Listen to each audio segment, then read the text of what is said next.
But I'm excited to talk with all of you about what's going on when it comes to broadband. And so I want to thank you.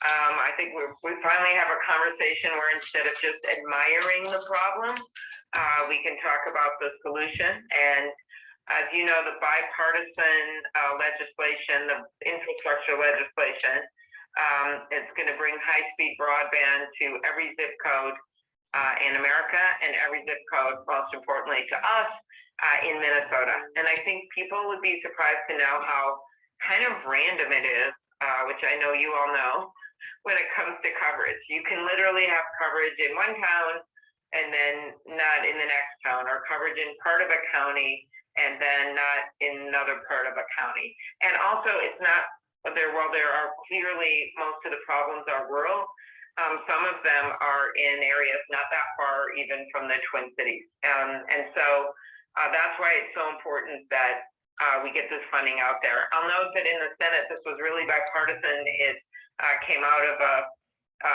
group of senators that worked together, and my piece of this was the broadband piece of it, because I lead that bill in the Senate. I led the bill that Congressman Clyburn led in the House.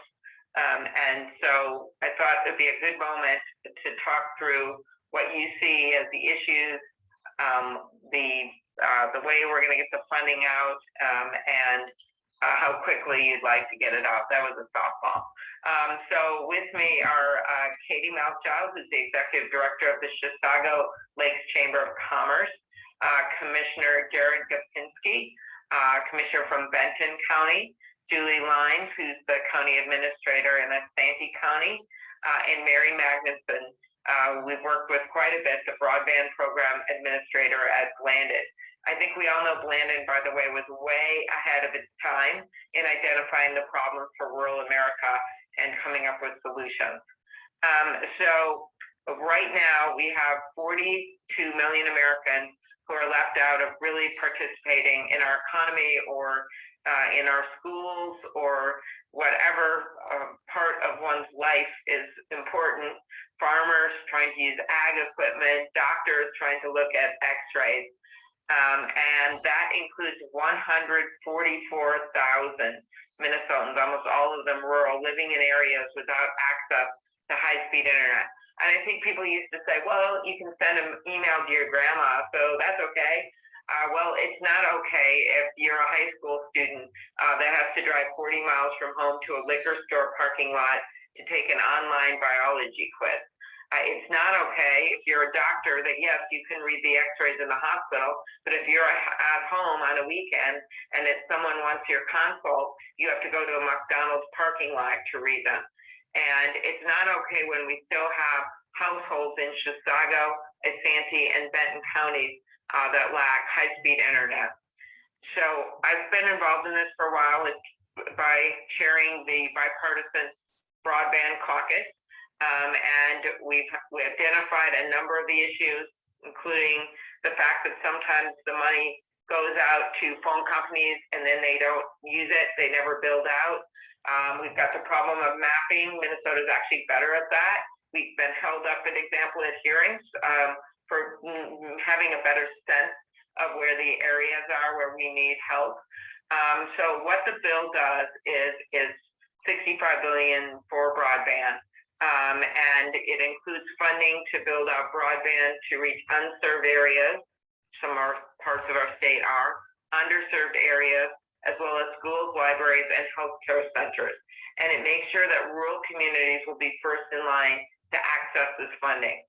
One thing I really like about this legislation, as a big believer in accountability, is that if the phone companies or whatever entity, and I say phone companies because one of the things we did was make sure that it's not just phone companies, but they're the ones that've been tending to hold some of the money, some of the bigger ones, the little ones have done better. We made sure that different entities can apply for this, right? Wyndham, and I'm thinking the Wyndham project, but Blandon is well aware of that, and that's including electric co-ops and the like.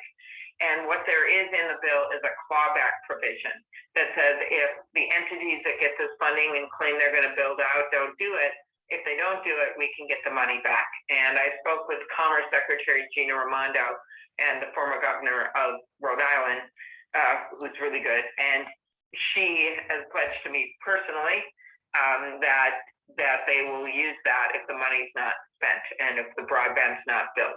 And that was really important to me, seeing some of the things that happen in certain counties in our state. So the other thing that the bill does is make sure it's more affordable for people to get broadband. Americans pay an average of $68 per month for internet service, some of the highest prices in the world. So we made sure that it will be easier for people to afford it. We also have pieces of funding for digital literacy skills. You all know what that's like to have people that some of the kids that couldn't do homework at home, a lot of it was because they didn't have internet, but sometimes it's because people just didn't know how to use the internet, and then the kids are trying to teach the parents, or the kids were trying to teach themselves. So I think we all know what this is going to mean for our state. It's really, really important, and I look forward to talking it through. But first, I thought it'd be important to hear from all of you. So I'll start with Katie from Chisago Lakes Chamber, and then we'll go to Commissioner Kopinski and Julie at Isanti and Mary Magnuson at Landed. So if you guys want to talk a little bit about what's going on in your counties and what would be helpful to you and what you need to know about this. Thank you so much, Amy. I wanted to compliment you too. We get our local paper every week, and oftentimes we'll hear from lots of different elected people, and you are so consistently focused on the bipartisan working together as opposed to some of the others. And that's just a side note. You were already giving examples about that, and I just think it just shows class, and I really appreciate it. Thank you. It's I think right now with all of the divides in our politics, it's more important than ever. So no, you're right. And this broadband from the beginning has been really bipartisan because people, Democrats and Republicans, represent areas that have inadequate broadband. So no, it's true, and broadband isn't about politics. It's not about bureaucracy. It's about people. It's about people being able to connect and have access to everything that they need for their way of life. And I think that's what's been so fun and encouraging about being a part of the front line of the Chisago Lakes and Chisago County broadband project. But for us, what started was in late 2019, we were awarded a Landon community grant for broadband. And we let Landon take us by the hand and walk us through their process to figuring out what it is that our community wants and what our community had energy in supporting. And one of the key projects talks about what you just touched on, and that was literacy, specifically with our 50 and older demographic, making sure that we had safety in place, and that just because, some of our older, 50 is a weird number, so excuse me on that one. But we talk about, that there is a literacy component, and that a lot of times some of our older people in our community, they'll be given a great piece of technology, but without the knowledge of how to use it. So we installed some tech labs for people to come and get help, and then some classes that will be offered through, we really don't have an end date through our community ed to give people the tools so they can use these things safely and to interact in the digital age without becoming victims of technological junk. And then the other thing, and I will point out that it's still a fact that the second graders do a better job with the mute button than senators. So there is a bit of an age situation going on. We put the number 50 on it, knowing that was a little bit of a dicey age group. But because there's plenty of people at 50 that know more than most, and then there's plenty of people at 50 that really don't know. So we figured that was a good catch-all age to target. So then the other kind of big thing that we did was we started to survey our entire community. So Chisago Lakes is identified by the boundaries of our school district. So that Chisago City, Lindstrom, Schaefer, Center City, and then Taylor Falls, and then all the townships and things that are within that southern part of Chisago County. We surveyed everybody. We sent a mailer out to everyone asking them to participate in the survey and then participate in a speed test, because what we were really curious about was the discrepancy between what the providers were saying they were delivering and what the consumers were actually receiving from customer service. And we have the most enlightening, detailed survey results. And what we're finding is that it really isn't true. What our providers were saying that they were offering is not what people are actually getting. And then once we got those survey results, it was a matter of kind of the so what, now what? What do we do with this information? And we then found ourselves at the beginning of the pandemic where all of a sudden this knowledge of what broadband internet even is and the capabilities or lack thereof in our communities were staring us in the face. Then really quickly behind that, we started receiving federal government dollars. So I felt very fortunate to have received this landing grant when we did, because it allowed us to have a frontline education right at the most important time. Mm-hmm. And what I'm finding now is that I sit with this information, and there's people in my community that have been trying to get broadband internet for years and years and years. And all of a sudden, they are finding themselves in a position of receiving multiple calls from multiple providers, and everybody wants to be the one to put that fiber in the ground for them. But it's a little scary because, as we know, not all providers are created equally. The customer service isn't there. Just because they've received the RDOF funding or they've received, it doesn't mean that they're the ones that we want. And what I'm kind of finding myself in is a position of urgency to get this information out to people before they make irreversible decisions about the broadband picture for their community.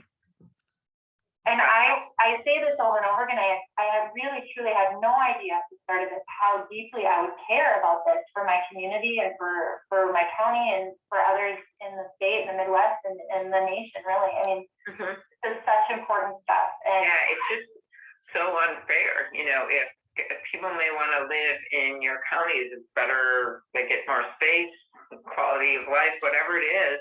And then they see that one area has it, one area doesn't. And the heartbreaking stories of the kids at home that, you know, 2 kids out of a class of, 30 or something, or 3 or 4 would have to be doing paper and pencil and dropping off their homework. And the other ones were all participating online. So I think that put a big magnifying glass on it during the pandemic. So it did. I will pass it on. I guess okay, one final thing I wanted to say to you, though, and hopefully we'll get to this in this meeting too, is what we can do to help support you and what you're doing. And if there's thank you. Well, we have to get the funds out to you guys now, so okay. That's our job stuff. But I think, continuing to let people know the process. I mean, no one thinks it's going to happen tomorrow, but it's, I was just looking at how this is. Some USDA will do some about some broadband service. They tend to do more of the really more extreme rural areas. So they're getting a bit of it, but most of the funding is going to the Department of Commerce. So it'll be in one place. It'll go to the states, right? And there's rules about how fast the internet offering has to be.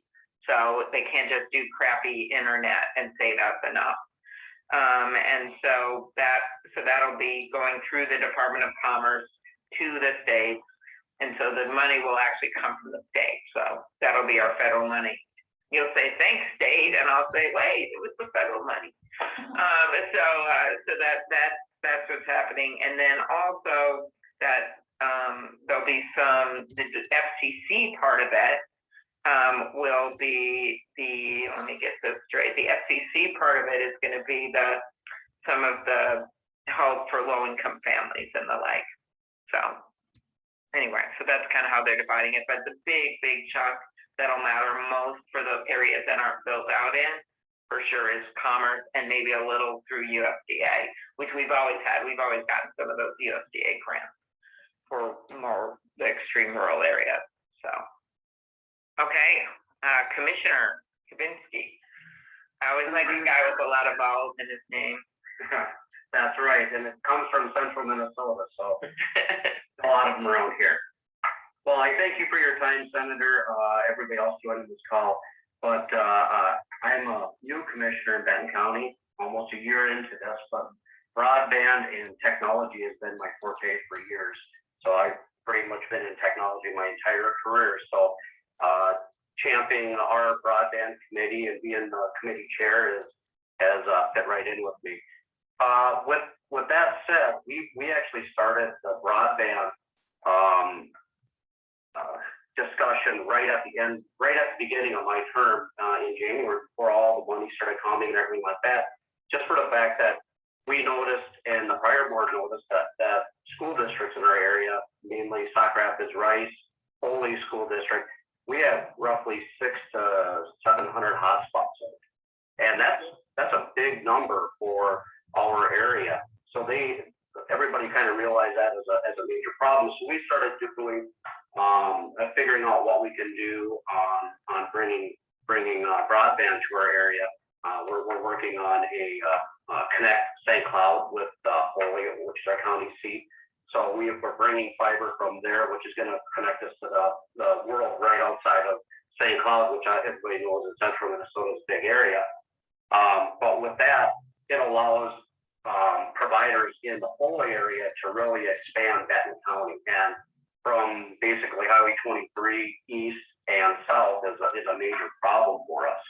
So by bringing the fiber there, we allow the providers to basically make co-location areas and expand. We're very lucky in Benton County. We've got really 3 either regional or local providers, and one probably a national, as we would call it. So we're not sitting in some people like Wright, where they have 15 different providers they got to work with. Or even with Katie said, everybody's banging down everybody's doors to provide fiber. We don't have that problem, which is good and bad. We are in the process of finishing up a broadband study with Finley Group.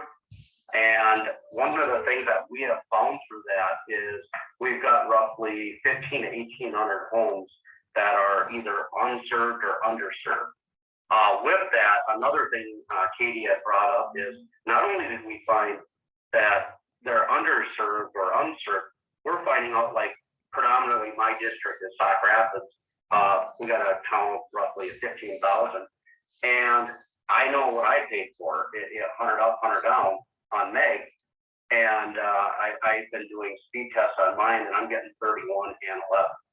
And we have found that the providers some providers are definitely over promising and underserving. So there's some things that are coming out of that where some of the providers are looking at increasing up technology, which is good for Benton County. Our Benton County board, as well as our broadband committee, both feel that we have the resources both in providers as well as in funds, whether that's border-to-border grants or our ARPA money, to fulfill these 15 to 1,800 homes within a 2 to 3 year process. However, a major handcuff in this is the RDOF area. We've got RDOF scattered throughout our county, and it's everybody's belief that we can't use ARPA money or border-to-border grants to serve those RDOF areas.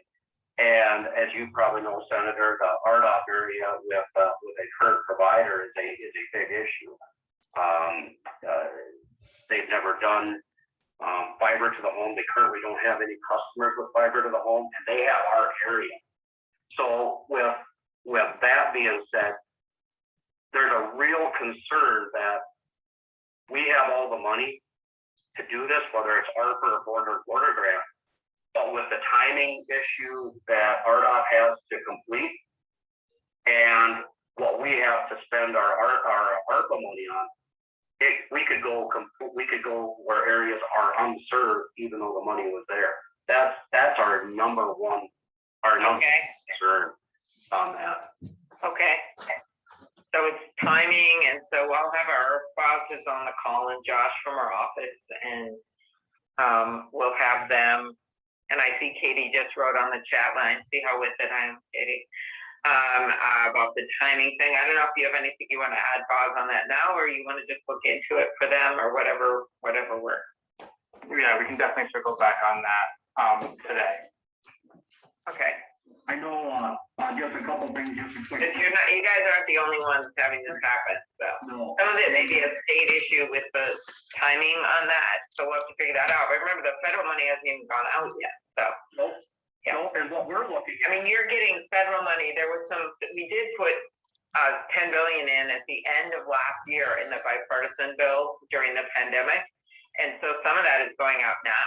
And that's probably what the beneficiaries of, but we got to make sure it works on the timing. So. Yeah, one of the things that I look at is you got the RDOF areas and the grants there, and then the ARPA money. If the counties are allowed to do it a lot quicker. American Rescue Plan money, yeah. Yeah, and then you're more into acronyms than even I am. Yeah, well, I look at it, the federal government's only spending it once. If RDOF has to, if we wait for RDOF, they come in and pay for it. Now we still got all of our ARPA money. So yeah. So okay. All right. Thank you for your time. Yeah, no, it's very helpful. So we'll get to work on these practical issues. Next up, Julia from Isanti. Thank you, Senator. I'm glad to be here today. So a lot of the things that others have talked about would be the same for Isanti County. I think our journey has been a rough one. We have, in our cities, the internet is great, and then parts of Isanti County are still very rural. So it's still, CenturyLink is not going to, waste their time putting fiber out to a home on 100 acres by itself. So I think it was maybe 4 or 5 years ago, the county approached East Central Energy with, hey, would you ever consider partnering on broadband? You already serve all of these homes. And they said, no, never. But now recently, I think they're getting more, access to some federal money potentially too. So they've actually reopened that conversation, which is exciting. Because what Isanti County's kind of done is they first did this study on what would it cost to get fiber to every home, and that was $70 million. So, that's completely insurmountable. So we kind of have watched our neighbor Chisago County, who they have a couple townships that have really been on the forefront and been innovative in getting some of the grants and getting the broadband access to their townships. We thought, well, that's great. So maybe we should look at the township model. So that's kind of what we've been doing. But it just strikes me that putting these arbitrary township and even city and county lines around broadband just makes no sense. We don't do that, right? We don't. So I hope we didn't do that with rural electrification, right? We didn't exactly. So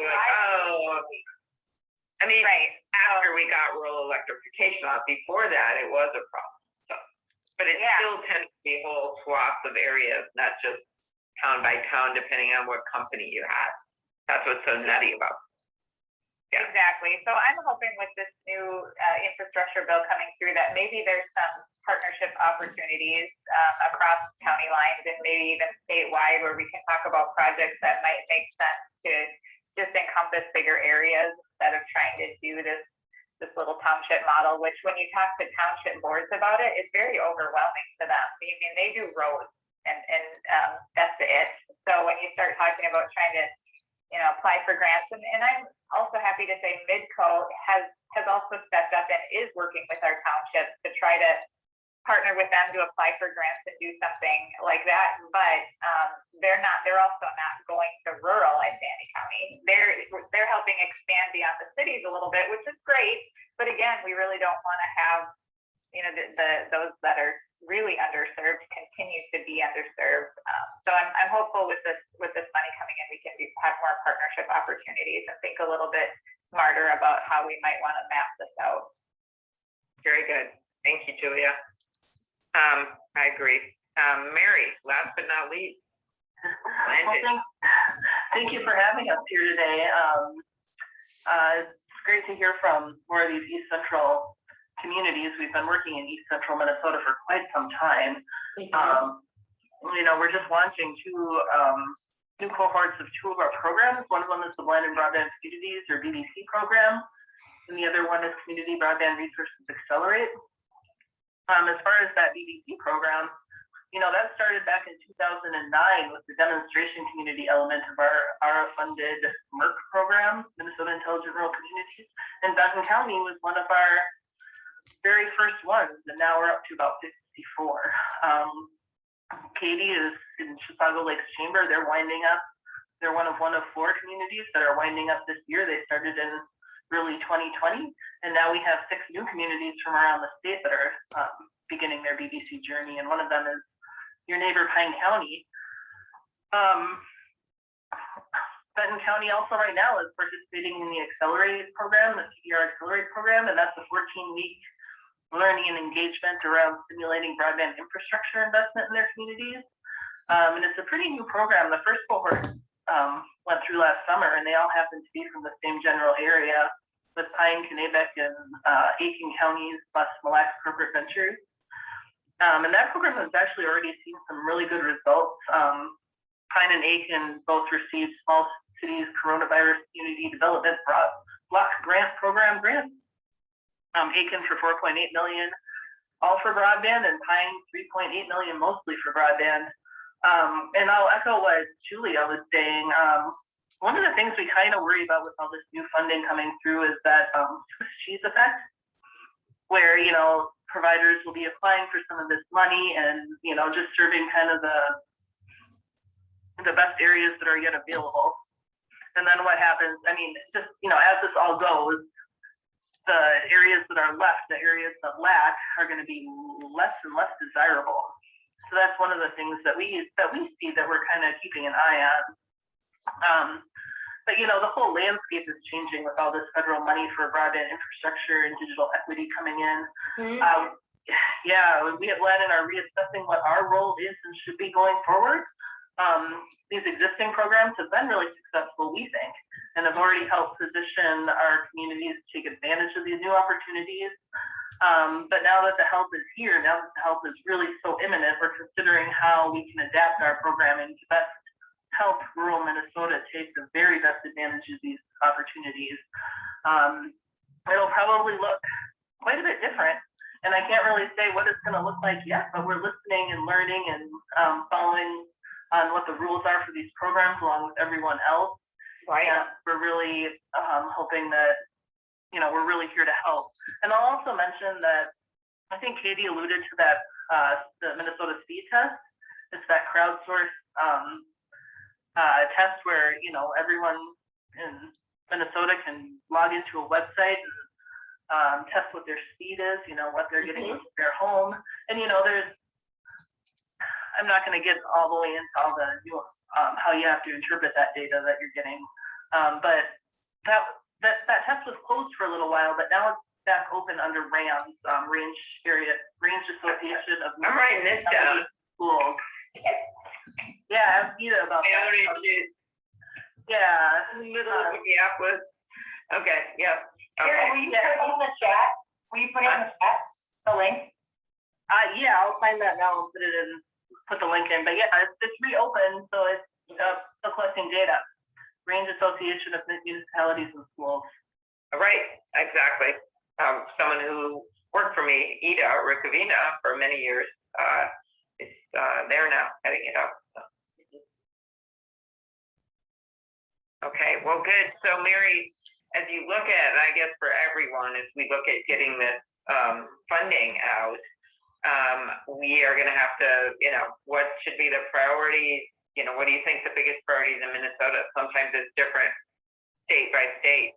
And what should we be pushing for in terms of clarity for, I mean, I would think people want to know how they apply for grants, you know, when we get out, but what do you think would be most important? And maybe everyone could answer it for their own.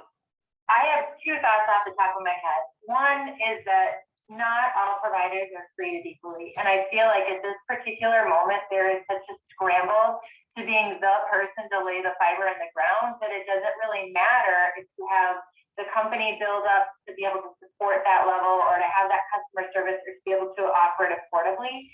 I feel like there's just such a scramble right now. And so part of that is people like those of us on this call have done the work, have vetted the providers, have had the meetings.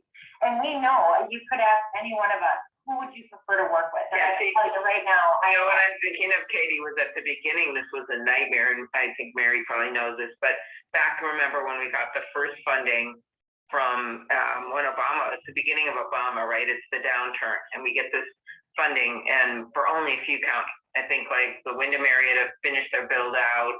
The upwards like a nightmare on the border because the Canadians had it, the resorts, and we didn't, and it was in the Arrowhead.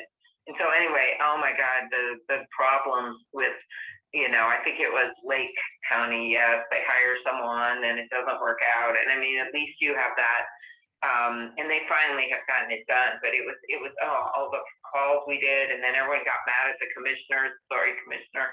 And it just went on and on. And I think now you're right, Katie. We know like who's doing this well and who's not, and that's going to help us in the bidding process about who gets the jobs. But keep going. I shouldn't have been. Exactly. No, it's okay. And then to Jared's point too, this is a one-time deal. We're not going to get another shot at this. Let's do it right. And if it takes a little bit of time to make sure that we're doing it correctly and that we're using service providers that are vetted and strong and, all that, then let's take a couple of extra minutes to do that right. The other big thing or problem that I'm seeing in my community, and I know we're not alone, is the absolutely fundamental ignorance that people have about what broadband even is. As a consumer, they use it all the time. They have no idea that 5G, DSL, fiber to the home, it's all broadband. And it's such a common, at least, I don't think I'm wrong about this. I think it is commonly talked about. You see it on the news, you read about it in the paper. And it's this concept that seems to float above most people's heads, and they have no idea how impacted they are by it, but they don't know even where to go to ask questions or to say like, what does this even mean? Mm-hmm. Exactly. Yep. Very good. Well, that's part of the literacy piece of this, right? That was an important part of the bill. So those are my two things. Okay. Jared? Senator, I really have one. I think it's planned. I think people have known it's been coming. People know what needs to be done in a certain area. And I think taking a step back, kind of like you guys did when you guys brought this bill up, you guys planned for it and you guys thought about things. We don't have to spend this money tomorrow. Let's think it through. Let's plan. And I think education is correct. I was at a township meeting the other night, and half the group didn't even know what broadband really was. They said they didn't need it. It's just two people, and they thought their Roku stick worked, and that was good enough. And I went on to tell them, what happens if you want to sell your house to a network engineer in the future, and you don't have broadband? They're going to pick the next house down the line. So it's education as well as planning, and that would be my input. Mm-hmm. Very good. Very helpful. Thank you. And I think some of that will be coming from the state office, right? One of the things that was a concern nationally is now like, well, should people apply directly for the funding, right? And the plans federally. And it was, I felt pretty strongly for us. While I love getting all the attention, it's a federal grant, that we are better off actually having it get through the state because we've been pretty good about getting that money out. Some states have not been. So that was fine by me that we did it state, most of it. It won't all be going through the state, but most of it will.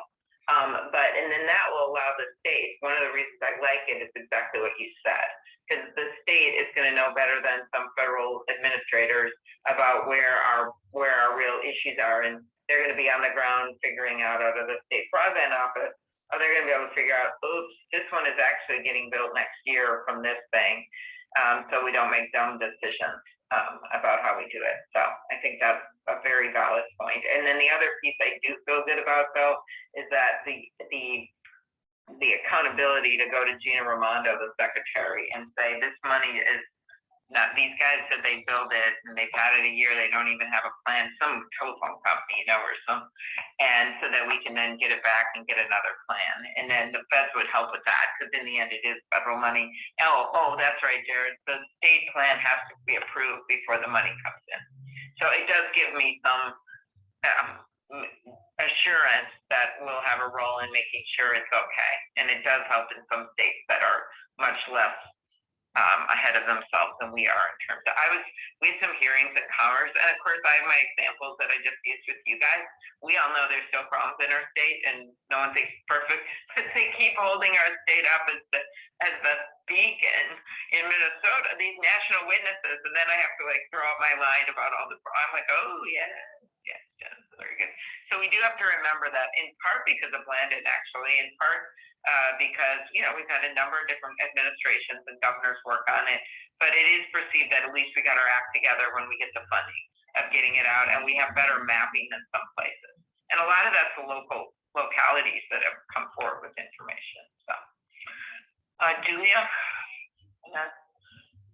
Oops, you're muted after my joke. Oh, here we go. I know, right? So a lot of the same things. I think in Isanti County, we're seeing a lot of people moving north from the metro area, and they're expecting the same services they had in the metro area. We better have a plan if we want to keep them, right? So, and actually, I know, like your example, Jared. Someone called me. They were looking for a house, and they said, "Is there going to be internet there?" Because my husband worked for, I don't know, some impressive place. And I was like, I can't promise, I don't know, but that's kind of the reality. So I was happy to hear when you said that rural communities will be first in line, because I think that's important. Somehow when it comes through the state, whether that's like round one is rural or however that looks, I think that'll be an important piece. And then it'll be interesting, there's so many production and material shortages. So as we're all scrambling to get these plans in place, trying to find the entities that really can provide what we're promising. Yeah. Mm-hmm. Yeah, exactly. So I think that just goes to that timing piece, which has already been mentioned. But there's going to be, everybody's going to want to get their shovels in the ground, but we need the materials, we need the workers. So we need to have raises. That makes sense. Right, and this workforce issue is, there's a lot of prongs to an answer on that, in addition to supplies, and part of this will be the ports and now stuff's coming in. But on the workforce issue, it's going to be getting our kids to go into areas where we know there's good jobs. And, I don't know how many times on the presidential debate stage I said, we're not going to have a shortage of sports marketing degrees. And then every parent with a kid with a sports marketing degree would get that. But I said we're going to have a shortage of electricians and plumbers and healthcare workers and the like. So that's part of it. Second piece is immigration reform, honestly, and getting work permits, which is something we're talking about right now this month, for people who haven't committed crimes, who you can go through the list. But that could make a big help. That would be a big help in our area, actually. And tourism and ag and some of the things in rural Minnesota where we need help, and also the caps on the visas. I just talked to the Secretary of Labor about that. That would be helpful. I love there. You have an assistant back there, Julia. Yeah, she's getting off the bus here, so she's what's her name? Elin. She's a third grader. Her name's Elin. Elin, how are you? I love third grade. It was one of my favorite grades. So anyway, I think that piece of it, and then just finally, people getting back to work again, and childcare. Some of these things that are holding people back, and lack of childcare in certain areas, housing issues. We get to that to get people to move rural to be able to build this stuff. So it's really a combination of things. I think it's not just one answer. So we had the unemployment issue for a while on the federal side, and that's not there anymore. So now we've got to look at other solutions to this. And I think part of it is these things I mentioned. Yeah. Mary. Hi. Well, at Blind Foundation, we really feel like, and Katie and Jared were alluded to this, but it's really, really important for these local governments, these local places to have some buy-in for, especially when it comes to infrastructure, like who gets to serve them, who gets to build in their area. And the problem is everyone here on this call here is pretty above average in that respect as far as the knowledge, but in a lot of places, maybe some of these local officials just don't really understand the issue and don't know how to talk to their providers and, don't know what's a good deal. So that's one area where we see that, there could be some education, but just how you do that in the time frame. And the other thing I was going to mention was exactly what Julia mentioned with the supply chain issues and the workforce shortage. It's just, there's a lot of things there's so much that we still have to learn and so many obstacles. With all this money coming all at once, that's a lot of. Probably won't be quite at once. I think it'll be. Yeah. I think that is a good point that we have, and we have many to get at Jared's point about time, and we do have years to get this done. It's not like it's a 10-year bill, but getting the applications in will be important, but also knowing that it's going to take a while to build. Yeah. And then again, there's those RDOF decisions. I mean, I think in Minnesota, we're mostly waiting on those final decisions. There haven't been a whole lot of actual awards yet. I mean, the one company that we've talked about won the reverse auction, but we're still waiting for the FCC to actually decide if they're actually okay. Well, Boz, that's something else we should follow up on. Yeah, I think that's a specific question. Okay. And everyone's just on hold until then. They can't really do anything until that decision has been made, and the FCC. Yeah. Mary, this is Jared again. Well, I strongly supported the new chair, who's an expert. Sorry, Jared. I want to finish one thought. Is that Jessica Rosenworcel, who has a longer name than Jared and mine combined. I strongly supported her for FCC chair. She's a friend. She's actually come out of Minnesota on 911 services before. So I actually think that I can directly talk to her about this if it's some delay there. She just was just appointed. I think she just had her hearing. She's going to get it. There's a bunch of Republican support too. So I'm excited about that because she was the broadband expert on the FCC and she used to work in the Senate and she's been a commissioner for a long time. She has a lot of experience. So I think that we should be pushing whatever we need to get decisions made to get the original money out, because as this other tranche comes out, I hate that name tranche, but as the one comes out, we want to be able to spend what we have right now. It's kind of like people getting their boosters right away. You want to get your appointment before everyone else does. Okay, Commissioner. No, I just wanted to elaborate. I don't think there's even wrong with the FCC. Nobody can tell people that they can't reverse auctions or bid. It's just that the situation that it's in right now. I think, Mary, we're talking about the same provider that you just mentioned. So I'll just leave it at that. Okay. Okay. Well, Mary, why don't you finish up here? I was just going to say the FCC is really diligently looking at their actual long-form application, I think is kind of where we're at right now. Very good. Yeah, and we're in touch with Rosenworcel's office too on that, and we've sent a couple letters to the predecessor chair on the issue. So it's on their radar. Okay, well, let's get on it. Let's bring it up a notch. And still waiting confirmation, so it's good time. So why don't we do that? And Rachel, Boz is doing our work on commerce, and doing great. Rachel, who just got on, is when Ida, who I mentioned, went over to Rams, right? Ida Rukavina. I always said I loved her dad, but a kinder, gentler version of Tommy Rukavina.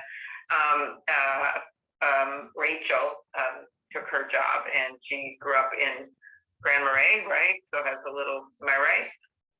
Duluth. Grew up in Duluth, huh? In Duluth, but up the shore, so. Right, so she's a little understanding of some of the broadband issues early on in northern Minnesota. So she'll be helping you guys on that end. And then Josh, who's on there, also does our work in this kind of space in the state office. So there he is. All right. Oh, that was a quick hello, Josh. Sorry, just to pop on. That's okay.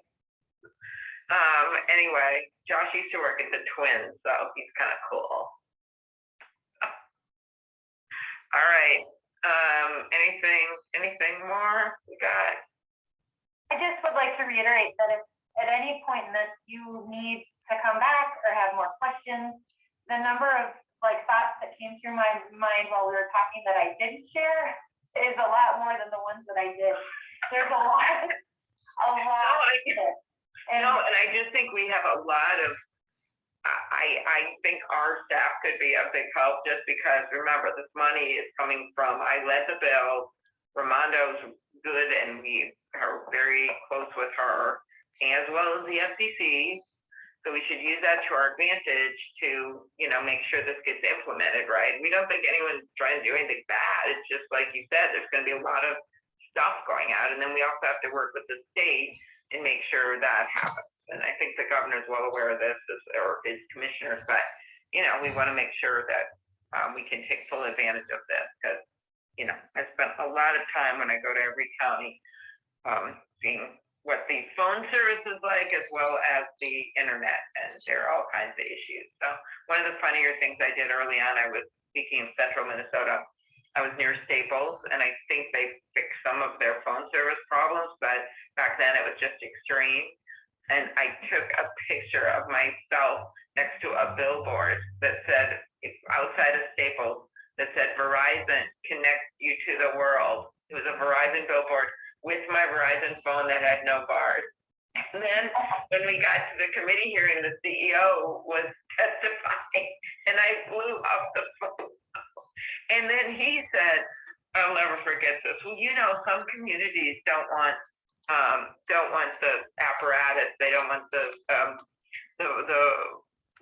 phone towers, right? The cell towers there. I'm like, that is not this community. That is not this community. That is not what's going on here. Anyway, but sometimes, you just got to make the calls and push things in the right way. And I think we all know there's going to be some provider that takes on too many of the things, and then they can't get it done, even if they were good before. Someone's not going to have the workers, so we're just going to have to make sure that we find a way to get this done. All right. So thank you so much.